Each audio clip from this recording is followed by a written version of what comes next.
हर हर महादेव। श्रावण मास महात्म्य अध्याय 7 प्रारंभ। मंगला गौरी व्रत का वर्णन तथा व्रत कथा। ईश्वर बोले, हे सनत कुमार, अब मैं अत्युत्तम भौम व्रत का वर्णन करूंगा, जिसके अनुष्ठान करने मात्र से वैधव्य नहीं होता है। विवाह होने के पश्चात 5 वर्षों तक यह व्रत करना चाहिए। इसका नाम मंगला गौरी व्रत है। यह पापों का नाश करने वाला है। विवाह के पश्चात प्रथम श्रावण शुक्ल पक्ष में पहले मंगलवार को यह व्रत आरंभ करना चाहिए। केले के खंभों से सुशोभित एक पुष्प मंडल बनाना चाहिए और उसे अनेक प्रकार के फलों तथा रेशमी वस्त्रों से सजाना चाहिए। उस मंडप में अपने सामर्थ्य के अनुसार देवी की सुवर्णमयी अथवा अन्य धातु की बनी हुई प्रतिमा स्थापित करनी चाहिए। उस प्रतिमा को 16 उपचारों से, 16 दुर्वा दलों से, 16 चावलों से तथा 16 चने की दालों से मंगला गौरी नामक देवी की पूजा करनी चाहिए और 16 बत्तियों से 16 दीपक जलाने चाहिए। दही भात का नैवेद्य भक्तिपूर्वक अर्पित करना चाहिए। देवी के पास ही पत्थर का सील तथा लोढ़ा स्थापित करना चाहिए। 5 वर्ष तक इस प्रकार से करने से के पश्चात उद्यापन करना चाहिए। माता को वायन प्रदान करना चाहिए, जिसकी विधि आप सुनिए। अपने सामर्थ्य के अनुसार एक पल प्रमाण सुवर्ण की अथवा उसके आधे प्रमाण की अथवा उसके भी आधे प्रमाण की मंगला गौरी की प्रतिमा निर्मित करनी चाहिए।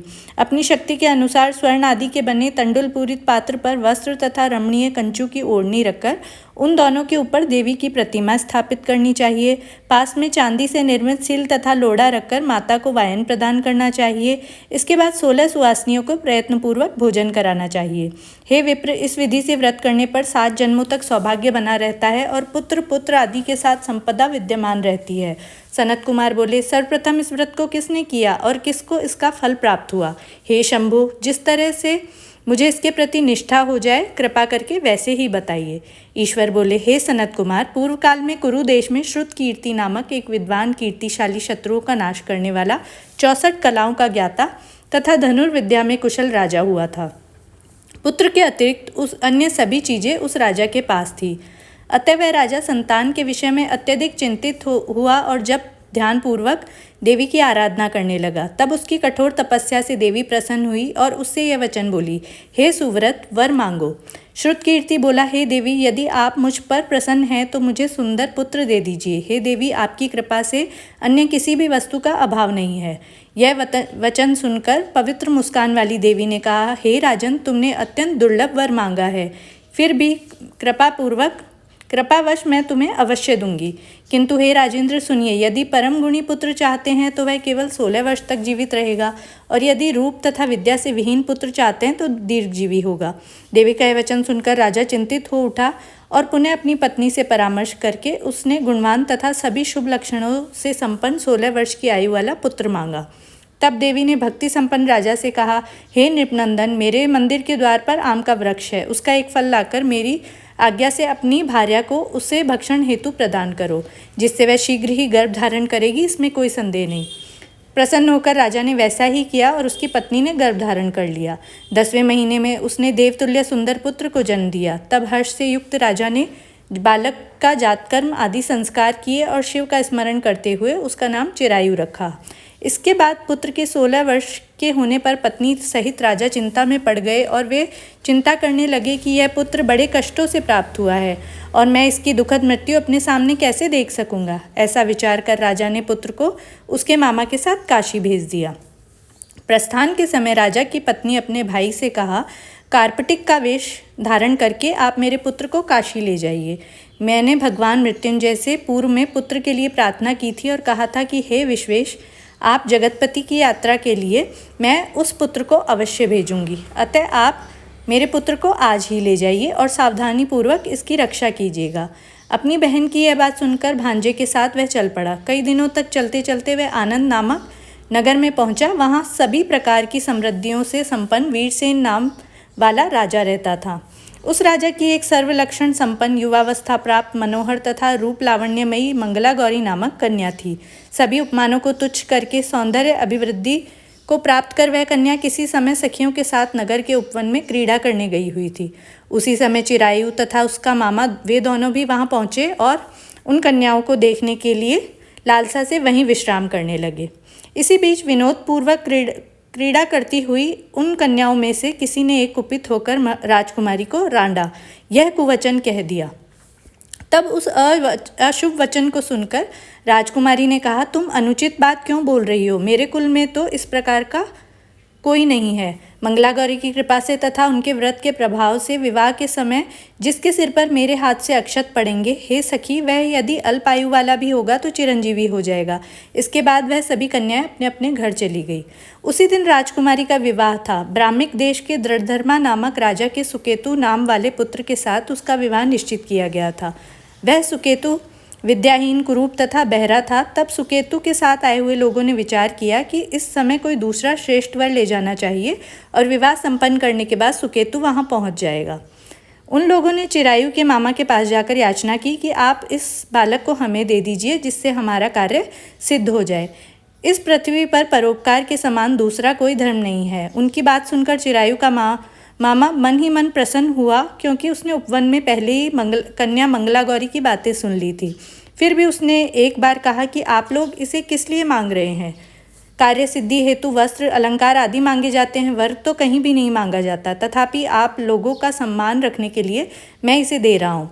इसके बाद चिरायु को वहाँ ले जाकर उन लोगों ने विवाह संपन्न कराया। सप्तपति आदि हो जाने पर रात्रि में शिव पार्वती की प्रतिमा के समक्ष उस चिरायु ने हर्षयुक्त होकर मंगलागौरी के साथ शयन किया। उसी दिन चिरायु के 16 वर्ष पूर्ण हो चुके थे और अर्धरात्रि में साक्षात काल स्वरूप में वहां आ गया। इसी बीच संयोगवश राजकुमारी जाग गई। उसने उस महासर्प को देखा और वह भय से व्याकुल होकर कांपने लगी। तभी उस कन्या ने धैर्य धारण 16 उपचारों से सर्प की पूजा की और पीने के लिए उसे दूध दिया। उसने दीनता भरी वाणी में उस सर्प की प्रार्थना तथा स्तुति की। मंगलागौरी की प्रार्थना करने लगी कि मैं उत्तम व्रत करूंगी जिससे मेरे पति जीवित रहे। ये जिस तरह से चिरकाल तक जीवित रहें, आप वैसा कीजिए। इतने में सर्प वहां स्थित एक कमंडलू में प्रवेश कर गया और मंगलागौरी ने अपनी कंचुकी से उस कमंडलू का मुंह बांध दिया। इसी बीच उसका पति अंगड़ाई लेकर जाग गया और पत्नी से बोला, हे प्रिय, मुझे भूख लगी है। तब वह अपनी माता के पास जाकर खीर, लड्डू आदि ले आई और उसके द्वारा दिए भोज्य पदार्थ को उसने प्रसन्न मन होकर खाया। भोजन के पश्चात हाथ धोते समय उसके हाथ से अंगूठी गिर पड़ी। तांबुल खाकर वह सो गया। इसके बाद मंगलागौरी कमंडलू को फेंकने के लिए जाने लगी। विधि की कैसी गति है कि उस कमंडलू में से बाहर की ओर जगमग करती हुई हारक का कांति को देखकर वह आश्चर्यचकित हो गई। घट में स्थित उस हार को उसने अपने कंठ में धारण कर लिया। उसके बाद कुछ रात शेष रहते ही चिरायु का मामा उसे आकर ले गया। उसके बाद वर पक्ष के लोग सुकेतु को वहां ले आए। उसे देखकर मंगलागौरी ने कहा, यह मेरा पति नहीं है। तब उन सभी ने कहा, हे शुभे, तुम क्या बोल रही हो? यहाँ तुम्हारा कोई परिचायक हो तो उसे हम लोगों को बताओ। मंगलागौरी बोली, जिसने रात्रि में 9 रत्नों से बनी अंगूठी दी है, उसकी अंगुली में इसे डालकर परिचायक निशानी देख लें। मेरे पति ने रात्रि में मुझे जो हार दिया उसके रत्नों का समुदाय कैसा है, इस बात को यह बताए। यह तो कोई अन्य ही है। इसके अतिरिक्त रात्रि में आम सींचते समय उनका पैर कुमकुम से लिप्त हो गया था। वह मेरी जांघ पर अब भी विद्यमान है। उसे आप शीघ्र देख लें। साथ ही रात्र में परस्पर भाषण तथा भोजन आदि जो कुछ किया गया था उसे भी यह बता दे। तब यह निश्चित ही मेरा पति है। इस प्रकार उसका वचन सुनकर सभी ठीक है कहने लगे। किंतु जब एक भी बात न मिली तब सभी ने सुकेतु को उसका पति होने से निषिद्ध कर दिया और वरपक्ष वाले जिस तरह से आए थे उसी तरह से चले गए। उसके बाद अपने वंश को बढ़ाने वाले महान यश से संपन्न तथा परम मनस्वी मंगलागौरी के पिता ने अन्नपान आदि का सत्र चलाया। उन्होंने वर पक्ष का वृतांत कानों कान सुन लिया था कि स्वरूप से कुरूप होने के कारण लोगों के द्वारा किसी अन्य को वर के रूप में आदरपूर्वक लाया गया था। तब उन्होंने अपनी कन्या को पर्दे के भीतर बिठा दिया। उसके बाद 1 वर्ष बीतने पर यात्रा करके चिरायु अपने मामा के साथ यह देखने आया कि विवाह के बाद वहाँ क्या हुआ। तब उसे गवाक्ष के भीतर से वह देखकर मंगलागौरी प्रसन्न हुई और माता पिता से बोली, मेरे पति आ गए। राजा ने अपने सहजनों को बुलाकर पूर्व में कहे गए सभी परिचायकों की निशानी को देखकर मंद मुस्कान वाली कन्या चिरायु को सौंप दी। राजा ने शिष्टजनों को साथ लेकर विवाह का उत्सव कराया। उसके बाद राजा वीरसेन ने वस्त्र, आभूषण आदि, सेना, घोड़े, रथ और अन्य सभी सामग्रियां देकर उन्हें विदा किया। उसके बाद कुल को आनंदित करने वाला वह चिरायु पत्नी तथा मामा को लेकर सेना सहित अपने नगर पहुंचा। लोगों के मुख से उसे आया सुनकर माता पिता को विश्वास नहीं हुआ। उन्होंने सोचा कि प्रारब्ध अन्यथा कैसे हो सकता है। इतने में वह माता पिता के पास आया और स्नेह से परिपूर्ण वह चिरायु भक्तिपूर्ण उनके चरणों में गिर पड़ा। तब अपने पुत्र का मस्तक सूंघकर उन दोनों को ने परम आनंद को प्राप्त किया।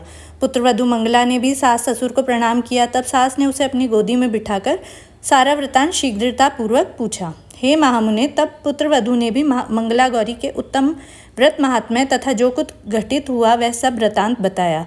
हे सनत कुमार, मैंने आपसे इस मंगला गौरी व्रत का वर्णन कर दिया है। जो कोई भी इस व्रत का श्रवण करता है अथवा जो इसे कहता है उसके मनोरथ पूर्ण हो जाते हैं, इसमें कोई संदेह नहीं। सूत जी बोले, हे ऋषियों, इस प्रकार शिवजी ने सनत कुमार को यह मंगला गौरी व्रत बताया और उन्होंने सभी कार्यों को पूर्ण करने वाले इस व्रत को सुनकर महान आनंद प्राप्त किया। इस प्रकार 7वां अध्याय मंगला गौरी व्रत कथन समाप्त होता है। हर हर महादेव। आपका ये कथा सुनने के लिए बहुत बहुत धन्यवाद।